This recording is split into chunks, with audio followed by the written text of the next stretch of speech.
really started with Richard Barrett. I read one of his books called What My Soul Told Me.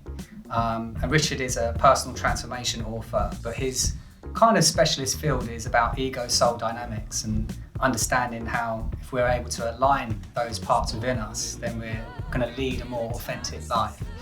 And I actually reached out to Richard after reading the book. I was at a particularly low ebb at that time in my life. And his work resonated with me on quite a profound level that I just felt compelled to send him an email. But astonishingly, he had replied within 20 minutes, and before you knew it, we were on a Skype call, and he heard my music and he pitched me this idea that what if we did a play where your soul music, because at the time I was writing an album of soul music, and if we use that as the basis for the work. So his idea was that ego and soul appear in the dialogue. You get this sort of scenario where you might be at the bar and your ego is on your shoulder, sort of, yeah, go on, have another drink sort of scenario. And I thought, okay, I can really roll with that. I want us to be the punk of musicals. So whenever people hear the word musicals, they think jazz hands. And no, for me, let's make it about real music that just cuts through and stands alone in of itself, that I can augment the dialogue in a way that's natural, because you don't want, well, I certainly didn't want with this, people sort of randomly bursting into song.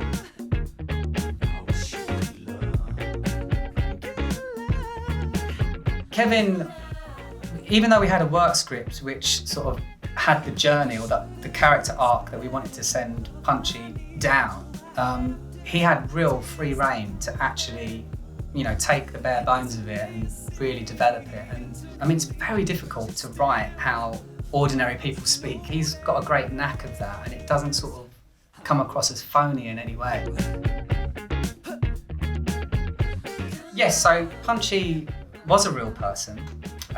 My mum grew up in Islington before it was gentrified, when it was poor and working class, and there was a young lad who left home one day, and his mum never saw him again. And we don't know whether he had it all together. And so I had the fragment of this person's life in my mind's eye when we did the work script. And that's why I feel the piece has got so much soul to it, because it's like leaving no man or woman behind. Everybody has a story, a unique story to tell. And we want to honour, well, I certainly want to honour that young man's life. We never know what happened to him.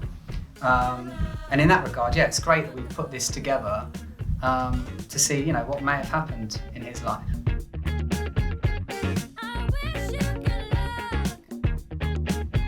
I've been writing songs and, even co-writing sessions like with Louisa, and picking up all these different creative ideas. And suddenly, when I got Kevin's first pass of a script, I couldn't believe how every song lyric seemed to just fit each moment in the song. And you couldn't plan for that if you tried.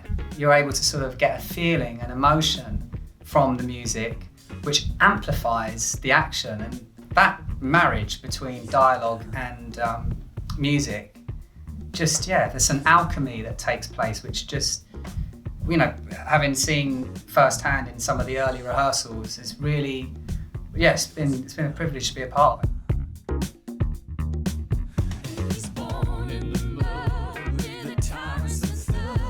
What would I like an audience to take from the show is, it has to be the story first and foremost. So I just want them to be engrossed in the live action of it. But there's always been like a sort of secondary aspect to the show, and that's about, because Richard Barrett's What My Soul Told Me source text, is there. You almost, on a subconscious level, you're taking it in and thinking, oh, hang on a second, what are these two strange entities, this ego and this soul in this show? You can take it on the level of, right, okay, it's a really cool story, but you can also go away and think, well, with regards to my own mental health, or there are resources there behind the show that actually could lead an audience member to experience their own form of personal transformation. I think that's the bit, for me, that really interests me.